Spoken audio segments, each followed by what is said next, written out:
au numéro 34B. Il y a une particularité, c'est intéressant, on va le regarder ensemble. Alors, O, CH, après ça, CH. CH2, c'est bien ça? Oui. Alors, la question était au numéro 34, dessiner toutes les structures de résonance possibles. Alors, à partir de ceci, je vois mes liaisons doubles, mais il y a possibilité de déplacement d'autres types d'électrons, les doublets libres. Alors, je vais les représenter pour commencer. Il ne faut pas les oublier. Donc, je vais les mettre pour pouvoir considérer le portrait général de mon problème. Voilà. Maintenant, quel cas je peux avoir là-dedans? Je peux avoir le cas double, simple, double. Je peux avoir le cas doublet, double. Non, ça, c'est pas un cas. Mais c'est surtout le cas pour lequel je vais attirer votre attention, qui est généralement oublié. C'est le cas atome très électronégatif suivi d'une liaison multiple qu'on représentait comme ceci.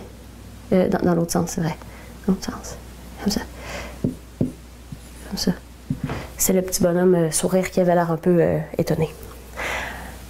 Ce cas-là est souvent oublié de la part des étudiants parce que quand vous voyez une molécule comme ça, vous avez tendance à dire je vais déplacer ceux-là, je vais déplacer ceux-là. Mais il ne faut pas oublier qu'il faut commencer, quand on a un atome très électronégatif, qui est tout de suite précédé d'une liaison double, de faire le déplacement à une seule flèche. Parce que les électrons de la liaison double sont très fortement attirés par l'atome très électronégatif. Donc, c'est vraiment une structure de résonance. Ça sera la deuxième structure de résonance que je vais vous représenter ici. Je vais la mettre en dessous. N'oubliez-la pas, celle-là. C'est une structure très importante pour expliquer la réactivité des groupements comme par exemple ici, c'est un aldéhyde en bout de chaîne. Le C double liaison O, on appelle cette petite portion de molécule le carbonyle. Alors, pour expliquer la réactivité du carbonyle, ce déplacement de flèche est très important. Voilà, donc j'ai dessiné le reste de ma molécule. Je représente maintenant mes doublets. Alors, j'avais déjà 2 doublets sur mon oxygène. Et maintenant, clink, j'en ai un troisième dans cette structure de résonance. Bien sûr, tout déplacement d'une molécule neutre, tout déplacement d'électrons d'une molécule neutre va entraîner la présence de charges formelles. Alors, qu'est-ce qui me reste? Ben voilà, j'ai rajouté des électrons autour de mon ami ici, qui est maintenant négatif, ce qui laisse derrière lui un carbone positif qui ne fait que 3 liens. Donc, cette structure-là, très importante de ne pas l'oublier, elle est très pertinente pour les brides de résonance. Voilà. Alors, quand je suis rendue ici, je continue où est-ce que je suis rendue. C'est-à-dire que je n'ai pas besoin de repartir d'en haut. Je continue où je suis rendue, puis je me demande est-ce que j'ai un cas maintenant ici. Alors, j'en ai un, effectivement. J'ai le cas liaison double, liaison simple, charge positive. Je vais le représenter ici. Liaison double, liaison simple, charge positive. Donc, pour faire un déplacement vers une charge positive, on déplace avec seulement une flèche, comme ça, simplement pour combler la charge positive. Et ça va nous faire une autre structure de résonance. Il ne s'est rien passé avec mon ami au bout, ici. Voilà.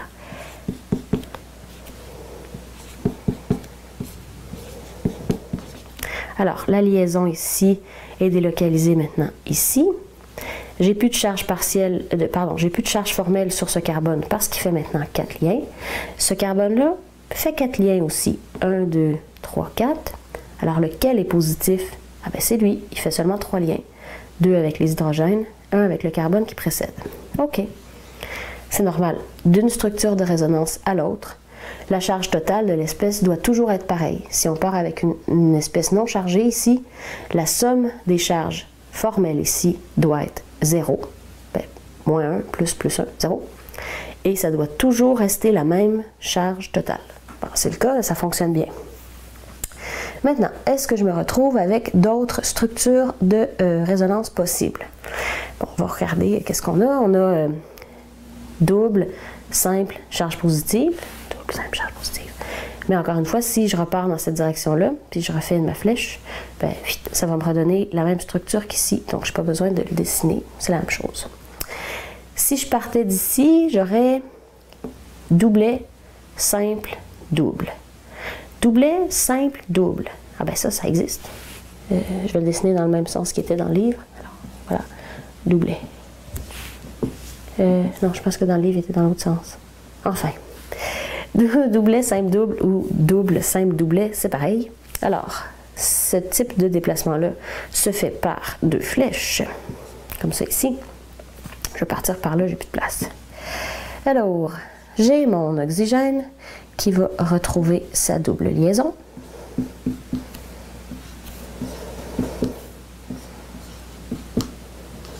Alors, qu'est-ce qu'on a ici? Il me reste deux doublets électroniques sur l'oxygène.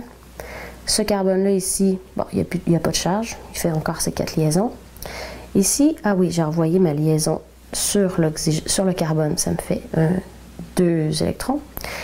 Et ici, il me reste ma charge positive. Et ici, une charge négative. Alors, ça, c'est un cas bien particulier. Faites bien attention à ça. Ce type de structure de résonance-là, en réalité, on ne les représente pas. Ils contribuent de façon très, très marginale à la structure, à l'hybride de résonance. Je vais vous expliquer pourquoi. Quand vous voyez 2 carbones de suite, un chargé négativement et un chargé positivement, ils n'ont tellement pas de différence d'électronégativité, mais ça, ils n'en ont pas du tout de différence d'électronégativité, ils sont absolument identiques. Cette forme de résonance-là ne va pas en réalité exister, elle ne va pas contribuer à l'hybride. Nous, on veut représenter toutes les structures de résonance pour, dans l'avenir, arriver à la fin à représenter l'hybride, qui va nous donner un portrait de la réactivité de la molécule. Si je dessine ça comme ça serait aussi, ça serait tout à fait équivalent à si je dessinais ceci.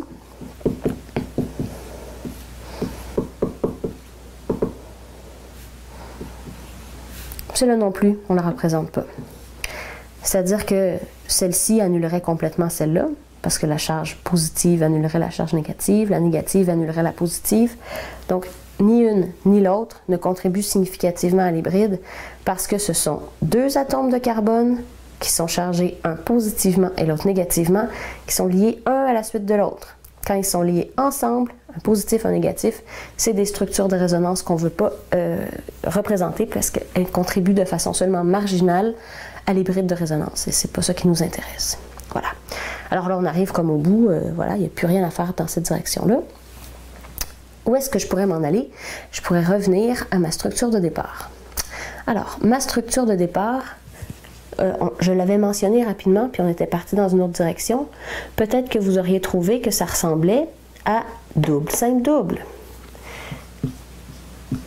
Puis là, vous auriez eu tendance à faire les déplacements dans une direction, puis dans l'autre direction, comme quand on a double, simple, double. Ça aussi, c'est une erreur fréquente. Erreur. Ça, c'était une erreur. Erreur. Ça, ici, c'est pas un cas de double, simple, double. On le représente comme ça pour vous donner un truc, pour vous en souvenir, là, mais il faut que vous le sachiez. C'est double, simple, double quand c'est toutes des atomes de carbone liés entre eux. Ici, ce n'est pas une série de liaisons doubles et liaisons simples alternées entre des atomes de carbone. On a un atome d'oxygène ici. Quand on a une alternance double, simple, double, les électrons vont s'en aller dans un sens, puis dans l'autre sens, puis ça va permettre d'avoir les électrons délocalisés sur la liaison du milieu. Puis ce que ça va aussi amener, c'est qu'il va y avoir possiblement une charge positive ici, puis dans la structure suivante, une charge négative ici, puis une charge positive ici, puis une charge négative dans la structure suivante. Ça, c'était comme dans l'exemple 33A. Mais ici, c'est pas du tout ça. On a un atome très électronégatif. Donc, jamais cet atome-là, dans aucune des vraies structures, qui sont les bonnes structures, dans aucune de ces structures-là, on voit l'atome d'oxygène avec une charge positive. Dans les faits, quand on étudie la réactivité de cette molécule, on peut mesurer la charge partielle qu'il va avoir en réalité sur cet atome-là. Et ce qu'on mesure en réalité, c'est qu'effectivement, il y a une charge partielle négative sur cet atome-ci. Ce qui est bien représenté par les deux structures qu'on a dessinées ici, c'est donc des structures qui sont vraies. Mais si on représentait une structure avec une charge partielle, une charge formelle positive sur cet atome-là, ça serait fantaisiste. Ça ne représenterait pas la réalité. L'atome d'oxygène est trop électronégatif pour, comme on pourrait dire, laisser partir les électrons de la liaison pour qu'il y ait s'épivardé ailleurs sur la molécule. Donc non, c'est un atome qui est très électronégatif, donc les électrons vont être délocalisés vers lui, comme on le voit dans les autres structures. Voilà, c'est pour ça que, entre autres, cette structure-là non plus menait pas à une bonne structure. Voilà. Alors, ça c'est vrai, mais c'est une erreur d'appliquer ce modèle à cette structure parce que c'est pas tous des carbones qui sont liés dans la molécule, il y a aussi un oxygène. Alors, si on enlève les erreurs, alors ça c'est pas bon, et puis ça c'était pas un vrai cas. Les seuls cas qu'on avait, c'est ceux qu'on a représentés ici, donc on a en réalité 3 structures de résonance. 1, 2 et 3. Donc l'hybride dans ce cas-ci. Hybride.